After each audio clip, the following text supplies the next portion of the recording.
Juste avant que la vidéo commence, j'ai créé un serveur Discord secret. Et grâce à ce serveur Discord là, tu auras des avantages que tu ne pourras pas avoir sur mon Discord principal. Et à conseil, ça va durer quelques jours et après tu ne pourras plus jamais le rejoindre. Alors dépêche-toi de le rejoindre maintenant. Si tu veux le rejoindre, c'est super simple, faut juste que tu ailles sur mon compte Instagram. Et tu verras, il y aura le lien qui sera posté directement en story. Alors un conseil, dépêche-toi, perds pas de temps et fonce directement sur Instagram.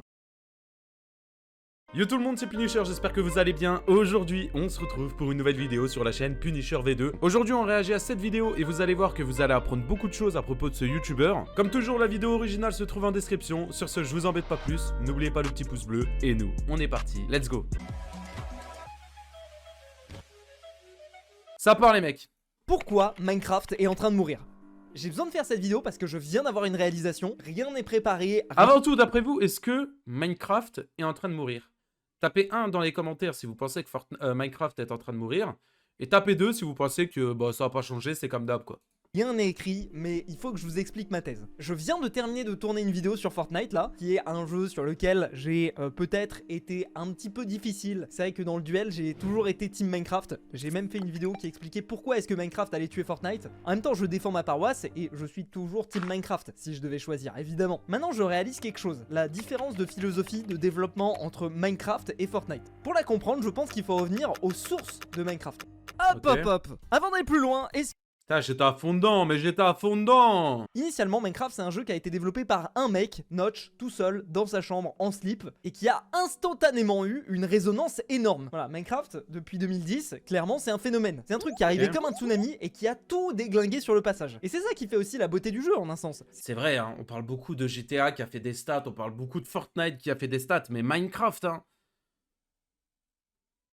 c'était quelque chose, hein. C'était quelque chose, hein. C'est le fait d'avoir fait un jeu qui n'était absolument pas calculé, qui provient juste de l'envie d'un seul mec, qui tâtonne, qui fait un petit peu les choses lui-même, et c'est ça qui fait aussi une grosse partie du charme du jeu. Maintenant, si on compare ça à Fortnite, qui à la base était un jeu de Epic Games, qui était déjà une société qui était plus ou moins établie, en tout cas ils avaient déjà fait quelques jeux qui étaient quand même pas mal joués, ils avaient un moteur graphique qui était quand même assez poussé, l'Unreal Engine, et ils ont lancé Fortnite, qui initialement était pas le Battle Royale qu'on connaît aujourd'hui, mais qui était je crois un mode zombie. Encore une fois, je fais cette vidéo sans avoir fait de recherche, sans avoir écrit quoi que ce soit, donc je vais peut-être dire des conneries. Et justement, au début de Fortnite, ça ne marchait pas. C'était ce qu'on pouvait appeler un bid. Et c'est là la première différence que je vois entre Minecraft et Fortnite. Minecraft, Je savais même pas ça, perso. ça a été hop, instantané, énormément de joueurs, énormément d'attention sur le jeu. Fortnite, ça a été un petit peu plus complexe. Ils ont dû attendre un petit peu de temps, essayer de modifier un peu le jeu, et ils ont fait ce qui s'appelle un pivot. C'est-à-dire, ils ont pris la base du jeu, et ils l'ont ensuite transformé en Battle Royale. Et c'est seulement à ce moment-là, En vrai, idée de génie, hein. Ils ont fait le meilleur move, hein. après plusieurs mois de galère, que Fortnite a commencé à prendre et est devenu le phénomène qu'on connaît aujourd'hui. Et là encore, il y a quelque chose d'assez intéressant avec Fortnite. Là où Minecraft, certes, dans ses premières années, on peut voir qu'il y a eu quand même énormément de mises à jour. Si on regarde le graphe des mises à jour qui sont parues régulièrement sur Minecraft, on voit que dans les premières années, c'était quand même assez consistant, assez rapide, ils allaient très vite. Petit à petit, avec les années, Mojang a commencé à prendre de plus en plus de temps entre les mises à jour. C'est pas foncièrement une mauvaise chose, ça veut juste dire qu'ils prennent plus le temps de faire des mises à jour, ça veut dire qu'ils prennent plus le temps de se poser la question de ok, est-ce que ça c'est pertinent? Et en soi, voilà, honneur à eux. Bah en vrai, Fortnite devait faire pareil, hein, parce que cette saison-là, les mecs, j'ai testé de jouer avec des potes à Fortnite.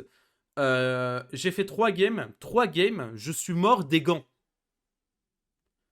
Maintenant, Fortnite, c'est un Battle Royale où tu te tapes avec des patates et des gants. Éclaté. Éclaté le jeu. Éclaté. M'en parlez même pas. Éclaté. Je veux même pas savoir. Ils essayent de faire un truc propre et de pas bâcler Et les voitures, hein, les voitures, j'en parle même pas. Hein. Les voitures, c'est le bordel. le jeu. Mais si on compare avec la philosophie de Fortnite, qui dans les premières années faisait littéralement des mises à jour toutes les semaines, rajouter du nouveau contenu toutes les semaines, là on commence vraiment à avoir une philosophie différente au niveau du développement des deux jeux. Et pour moi cette philosophie elle s'est vraiment vue au moment où les deux jeux ont commencé un petit peu à ralentir. Le premier ralentissement au niveau de la croissance de Minecraft entre guillemets, c'était aux alentours de 2017-2018. C'était un moment où il se passait plus grand chose sur le jeu, où les gros créateurs de contenu commençaient à partir justement vers Fortnite. Et c'est d'ailleurs là où j'ai fait ma vidéo où je disais que non, vous inquiétez pas, Minecraft va quand même il était rester jeune. au-dessus. Ce qui au final était vrai. Bon, je me jette des petites fleurs, voilà. Mais pourquoi est-ce que Minecraft est reparti au final? Le Covid, voilà, ça a quand même pas mal aidé. Et deux, les créateurs de contenu. Je pense notamment à PewDiePie et ensuite à Dream, qui ont été, je pense, les deux grosses forces qui ont relancé Minecraft à eux tout seuls. À côté, il faut rendre à César ce qui est à César. C'est vrai que dans ces années-là, 2019-2020, Mojang ont fait des très bonnes mises à jour de Minecraft avec des contenus vraiment cool. Mais selon moi, la résurgence de Minecraft vient principalement de la communauté. Alors oui, ils ont bien essayé de lancer un jeu qui s'appelait Minecraft Earth, qui pour moi avait un potentiel gigantesque, mais en termes d'exécution, si vous voulez mon Vous étiez au courant, vous? J'étais même pas au courant. avis, c'était catastrophique. Déjà, le jeu était disponible pour très peu de téléphones. Ensuite, il y avait très peu de mises à jour, c'était très lent, c'était pas très clair l'objectif Mais c'est quoi ce truc? On dirait Pokémon Go? du truc. Voilà, globalement, je pense que vous commencez un petit peu à voir où je veux en venir. Maintenant, on va comparer ça aux difficultés qu'on... Il existe encore le jeu? Mais c'est quoi ce bordel? Ensuite, il y avait très peu de mises à jour, c'était Mais c'est quoi ça? très lent, c'était pas très clair l'objectif du truc. Voilà, globalement, je pense que vous commencez un petit peu à voir où je veux en venir. Là, il Maintenant, existe plus. on va comparer ça aux difficultés qu'ont connu Fortnite dans les années 2021-2022. Voilà, 2021, ça a fermé. Petit à petit, Fortnite, en tout cas de mon expérience extérieure, c'était un moment où la hype de Fortnite commençait à redescendre. Attendez. Aux difficultés qu'ont connu Fortnite dans les années 2021-2022. Voilà, c'était un moment où petit à petit, Fortnite, en tout cas de mon expérience C'est maintenant que Kaizen y passe ou pas? Non. petit à petit, Fortnite, en tout cas de mon Non, c'est pas Mon maintenant. expérience extérieure, c'était un moment où la hype de Fortnite commençait à redescendre, où le nombre de joueurs commençait légèrement à baisser, et globalement, moi dans ma tête, voilà, ok, le cycle Fortnite est terminé, ça sera un autre jeu plus tard, mais Minecraft est au-dessus de ça, Minecraft reste toujours on top, parce que la communauté est incroyable de Minecraft. Et cette dernière année, il s'est passé quelque chose de vraiment fou, et j'ai un petit peu essayé de creuser les raisons de ça, mais Fortnite est reparti, et il est reparti vraiment très très fort. Si ce n'est qu'aujourd'hui, si je dis pas de bêtises, il n'y a jamais eu autant de joueurs sur Fortnite qu'aujourd'hui. Si on compare ça à Minecraft, objectivement, Minecraft là, depuis 1 an et demi, c'est compliqué, hein. Il y avait Kaizen? Ah ouais? Il y était? Ah bah j'ai pas vu. Toute cette discussion pour poser la question, est-ce que Mojang se repose pas juste sur les lauriers d'un jeu qui a fonctionné instantanément, mais qui ne comprend absolument pas pourquoi il fonctionne? Déjà, premièrement, les difficultés que Mojang ont à sortir des mises à jour. Ils sortent péniblement une mise à jour par an, et oui, je suis le premier à dire, il faut pas taper sur Mojang parce que c'est dur de faire une mise à jour qui fait plaisir à des centaines de millions de joueurs, mais force est de constater que Fortnite, eux, ils y arrivent. Et ils y arrivent pas une fois par an, C'est vrai. ils y arrivent plusieurs fois par an à sortir des mises à jour, mais à une vitesse, objectivement, je sais pas comment ils font en fait. Et clairement, je pense que Epic Games, c'est une société qui est incroyablement bien gérée, parce qu'ils ont le juste milieu entre innovation. C'est vrai, ça on peut pas dire le contraire. Le nombre de fois, s'il vous plaît, même vous, soyez honnête. Le nombre de fois où vous avez kiffé le jeu parce qu'il y avait une mise à jour qui vous a plu. En vrai. Juste là récemment, avec Fortnite OG. En vrai, incroyable. On a tous réinstallé le jeu à ce moment-là. Ou pareil, une saison où il y avait les robots, ça nous cassait les couilles, on a tous enlevé le jeu. On l'a tous remis après. Et bah c'est que des petits trucs comme ça.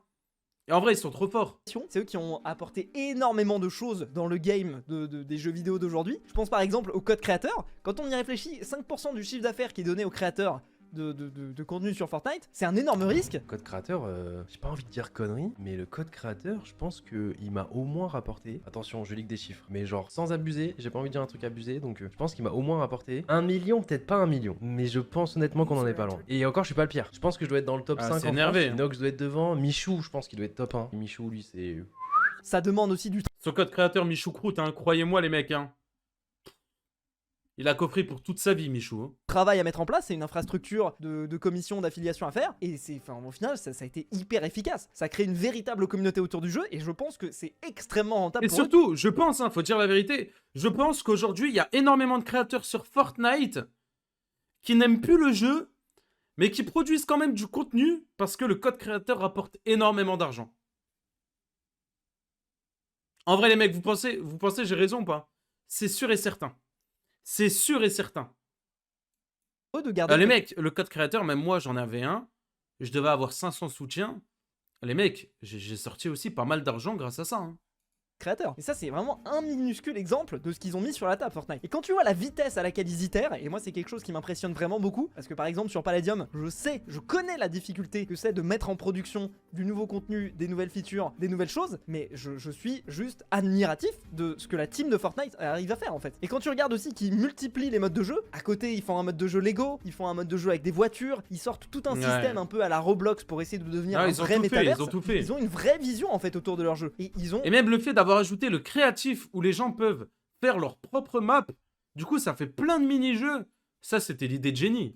Aussi une vraie culture de sortir des choses, voir si ça fonctionne pas, on change vite. Maintenant, tu compares ça à Mojang, qui, objectivement, je pense qu'ils ne savent pas ce qu'ils font avec leur jeu, en fait. Ils ont de l'or dans les mains, c'est-à-dire que la propriété intellectuelle Minecraft, la marque Minecraft, elle vaut des milliards en fait. C'est d'ailleurs pour ça que Ouais. Microsoft a racheté le jeu plusieurs milliards. Et ils ont été très clairement en table dessus. Hein. Que ce soit en termes de vente de merchandising, en vente de jeux, en vente de microtransactions sur la version Bedrock. Vous inquiétez pas pour eux, hein, ça rapporte quand même énormément d'argent. Mais ils ne savent pas ce qu'ils font. Ils ne savent pas quelle est l'essence de Minecraft. Qu'est-ce qui fait que Minecraft est un jeu incroyable. Et ça, on le voit très clairement quand ils sortent des spin-offs. Ils pourraient sortir des jeux... Enfin, moi par exemple, si j'étais à la tête de Mojang, qu'est-ce que je ferais comme spin-off, je ferais pas Minecraft Dungeons, qui est un jeu qui littéralement se finit en 5 heures, tu l'as fini, tu le ranges et tu t'en sers plus. Je ferais pas Minecraft Legends, qui objectivement avait du potentiel mais était complètement buggé. Mais là on en Je revient connaissais même pas tout ça, les mecs. à cette histoire de pas savoir sortir des features suffisamment vite, des patchs suffisamment rapidement. Et je pense que Microsoft, c'est une entreprise avec beaucoup d'inertie, où les choses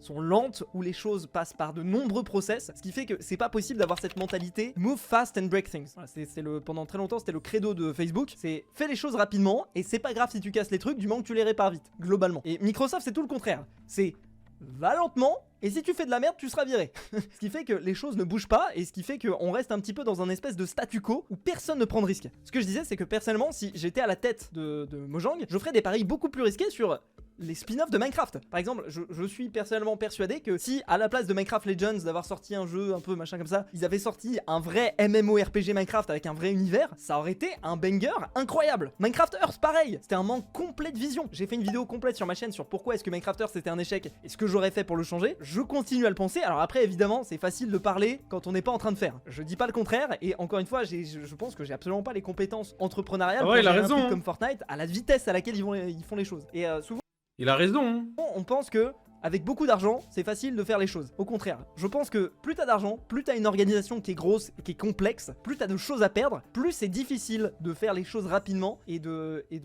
continuer à faire les choses bien. Pour moi, Minecraft se sont trop reposés sur le succès initial de leur jeu, sur le fait que quoi qu'ils fassent, même s'ils faisaient pas de mise à jour pendant 2 ans, le jeu continue à se vendre, les créateurs continuent à faire la pub gratuitement du jeu. Voilà, je pense que c'est pas fini Minecraft objectivement, voilà, il reste encore de Non, nombreuses mais années. non. Je pense qu'il va vraiment falloir qu'ils mettent les bouchées doubles et qu'ils apprennent à travailler plus vite. J'ai pas d'autres mots en fait. Voilà, Minecraft devrait, je pense, charbonner les mises à jour, essayer de sortir des trucs, essayer de sortir... Ah ouais, il a raison. Juste, ils charbonnent, ils spamment les trucs. En fait, je pense qu'ils ont peur de... Je pense qu'ils ont peur de pas réussir sur certaines choses. Et du coup, ils prennent pas de risques. Mais je pense qu'à un moment, un jeu comme Minecraft sont obligés de prendre des risques s'ils veulent vraiment durer dans le temps, déjà de 1, et avoir une nouvelle communauté. Parce qu'ok, maintenant tout le monde connaît Minecraft. Tout le monde a déjà joué. Les mecs, tapez 1 encore une fois si vous avez déjà joué à Minecraft. Je pense que tout le monde a déjà joué à Minecraft. Mais comme moi je joue plus parce que c'est pareil, c'est tout le temps pareil. Et le nombre de gens, et je pense que tout le monde va dire, ouais, j'y joue plus parce que c'est pareil. Alors que si demain ils rajoutent plein de trucs différents et tout, bah t'auras envie de jouer.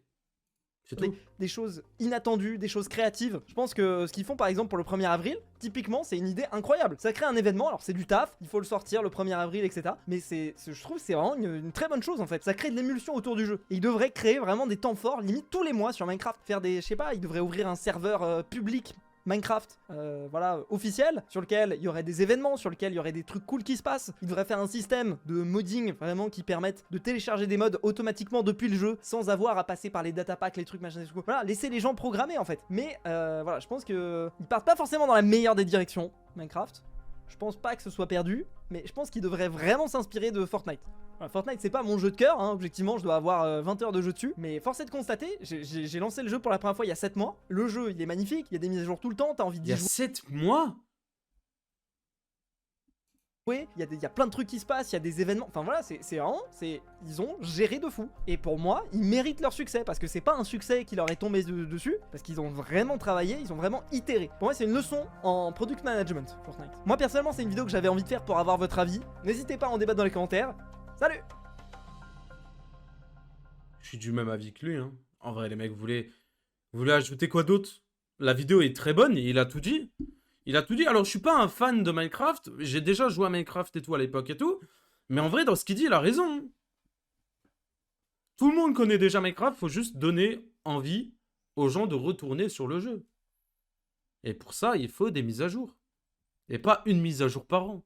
C'est débile. C'est débile. Ah ouais, il a un bon pari, c'est bien expliqué. Elles sont cool ces vidéos. Je crois que c'est la 3e ou 4e vidéo que je regarde de lui.